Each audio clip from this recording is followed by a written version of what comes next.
Os poliedros de Arquimedes. Dê-me um ponto de apoio e uma alavanca e eu moverei o mundo. A famosa frase atribuída a Arquimedes refere-se à sua obra sobre lei de alavancas que faz parte de seu tratado em 2 volumes sobre equilíbrio de planos. O nome Arquimedes é formado por 2 raízes etimológicas, arche, que significa princípio, domínio ou causa original, mais medos, que significa mente, pensamento ou intelecto. Considerando que na Grécia Antiga era usual interpretar os nomes de trás para frente, a tradução literal de Arquimedes poderia ser compreendida como a mente do princípio. Com um nome tão emblemático, surge a pergunta: quem foi Arquimedes? Nascido na cidade de Siracusa entre 287 e 212 a.C., Arquimedes foi um gênio do qual as contribuições ultrapassaram os limites do tempo, ressoando até os dias atuais. Ao longo de sua vida, Arquimedes frequentou a Biblioteca de Alexandria, que é considerada um dos maiores centros de conhecimento do mundo antigo, onde teve a oportunidade de interagir com grandes matemáticos e filósofos de sua época. Fascinado pela beleza do conhecimento físico-matemático, desenvolveu tratados e invenções que contribuíram significativamente com o avanço científico. Foi na efervescência intelectual de Alexandria que Arquimedes entrou em contato com os trabalhos de Euclides. A influência da obra de Euclides sobre Arquimedes é evidente em seus estudos sobre a classe especial de poliedros, que podem ser derivados dos poliedros de Platão. Dentre as diversas histórias acerca desse gênio, destaca-se o problema da coroa. A lenda narra que o rei Hieron de Siracusa deu uma certa quantidade de ouro para que lhe fabricassem uma coroa. O material foi enviado para um renomado ourives, a quem ele pediu para fabricá-la sem misturar outros materiais, nem mesmo pedras preciosas como diamantes ou rubis. Mais tarde, o artesão entregou ao rei uma peça fantástica, uma bela coroa digna do mais alto louvor. O rei gostou da coroa, mas suspeitou que a coroa não foi feita com todo o ouro que ele havia dado para sua fabricação. Talvez o artesão tivesse misturado o ouro com outros materiais para roubar uma parte do metal precioso. Arquimedes foi designado para a difícil tarefa de demonstrar se a coroa era de ouro puro ou se o ourives tinha enganado o rei. Arquimedes, então, deveria achar uma solução sem danificar a joia tão cara. Após um longo tempo tentando resolver esse problema, foi num dia em que Arquimedes foi tomar banho que ele percebeu que, ao mergulhar o corpo dele na água, uma parte da água se deslocava, inclusive havia transbordado da banheira onde ele estava. Percebendo isso, Arquimedes pensou que o volume de água que se deslocou deveria ser igual ao volume do corpo que é mergulhado nela. Ali estava a solução. Dizem que foi tanta a sua emoção que imediatamente ele saiu correndo pelado pelas ruas, gritando aos 4 ventos: Eureka! Graças à descoberta de Arquimedes, o problema da coroa ficou mais fácil de ser resolvido, pois tinha encontrado uma maneira de medir o seu volume. A história está relacionada ao princípio fundamental de Arquimedes, que diz que todo corpo mergulhado num fluido fica submetido a uma força, chamada empuxo, de baixo para cima, igual ao peso do volume de fluido deslocado pelo corpo, e cuja direção passa pelo ponto onde se encontrava o centro de gravidade do fluido deslocado. Embora o princípio de Arquimedes tenha sido originalmente obtido a partir da observação experimental, sua validade pode ser claramente confirmada através de análises teóricas. A verificação mais recorrente desse princípio baseia-se na diferença de pressão entre 2 pontos de um fluido em equilíbrio.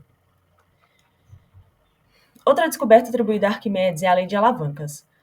Embora não tenha sido o primeiro a utilizar uma alavanca, Arquimedes foi o pioneiro em formular a lei geral que descreve o seu funcionamento, estabelecendo um fundamento essencial para a mecânica.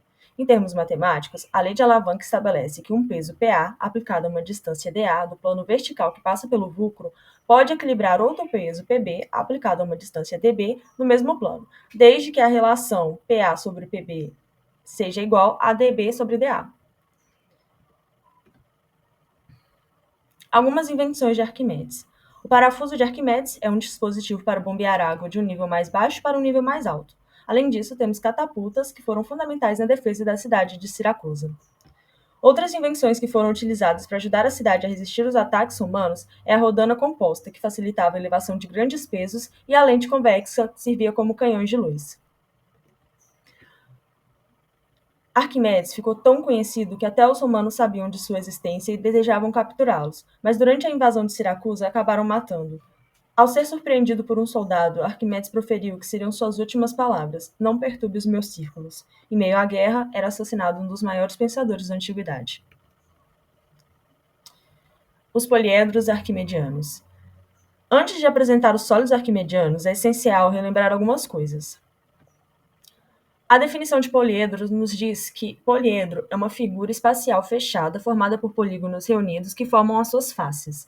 As faces são os lados formados por arestas unidas nos vértices. Existem duas categorias de poliedros, os convexos e os não convexos. Um poliedro é convexo se qualquer reta não paralela a nenhuma de suas faces o corta em no máximo 2 pontos.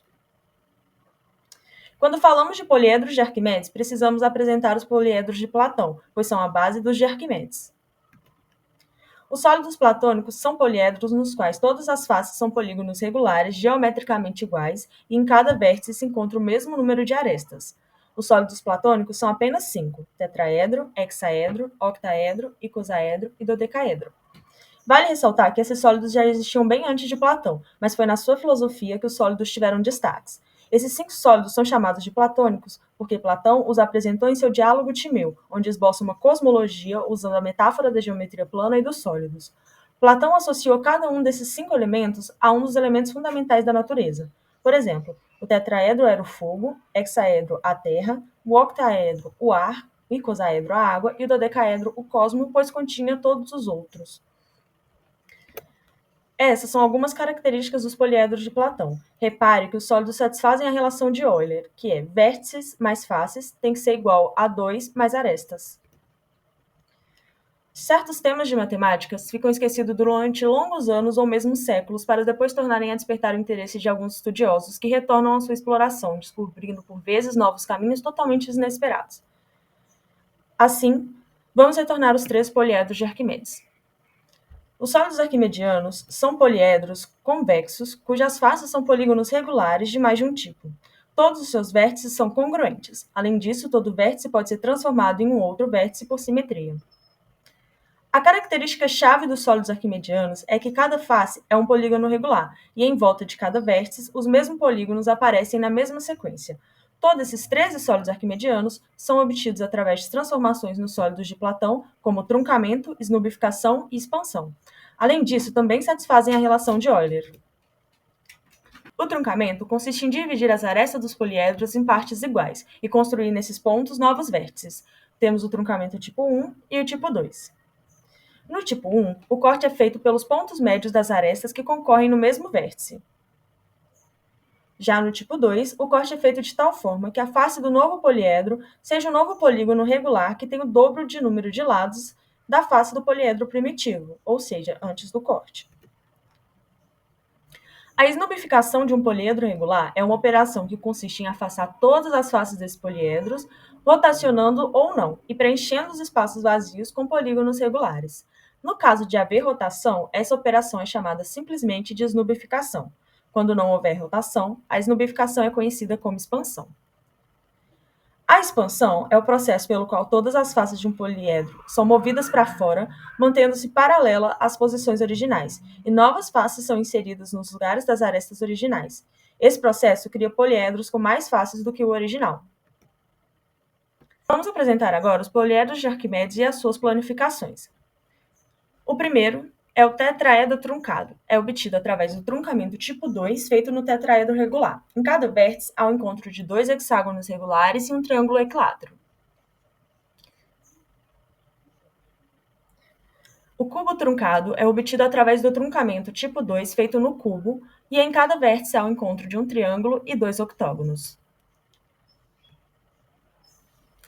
O cubo octaedro é obtido fazendo o truncamento tipo 1 no cubo ou no octaedro regular. Em cada vértice há o encontro de 2 quadrados e 2 triângulos. O octaedro truncado é obtido através do truncamento tipo 2, feito no octaedro regular. Em cada vértice há o encontro de um quadrado e 2 hexágonos. O cubo octaedro truncado é obtido através do truncamento feito no cubo octaedro. Em cada vértice há o encontro de um quadrado, um hexágono e um octógono. O cubo snub é obtido fazendo a esnubificação no cubo ou no octaedro regular, e em cada vértice há o encontro de um quadrado e 4 triângulos. Dodecaedro truncado é obtido através do truncamento tipo 2, feito no dodecaedro regular. Em cada vértice há o encontro de um triângulo e 2 decágonos.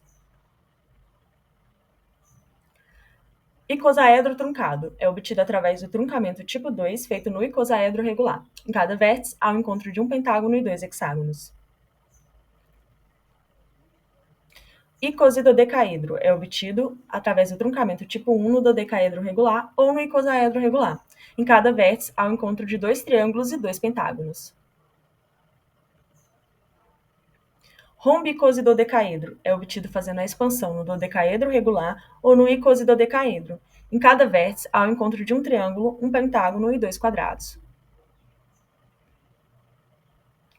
Icosidodecaedro truncado é obtido fazendo o truncamento tipo 2 no icosidodecaedro.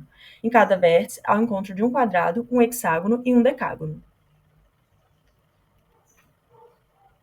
Dodecaedro snub é obtido fazendo a snubificação no dodecaedro regular ou no icosaedro regular. Em cada vértice, há o encontro de um pentágono e 4 triângulos. Rombicuboctaedro é obtido fazendo a expansão no cubo ou no octaedro regular. Em cada vértice, há o encontro de 3 quadrados e um triângulo.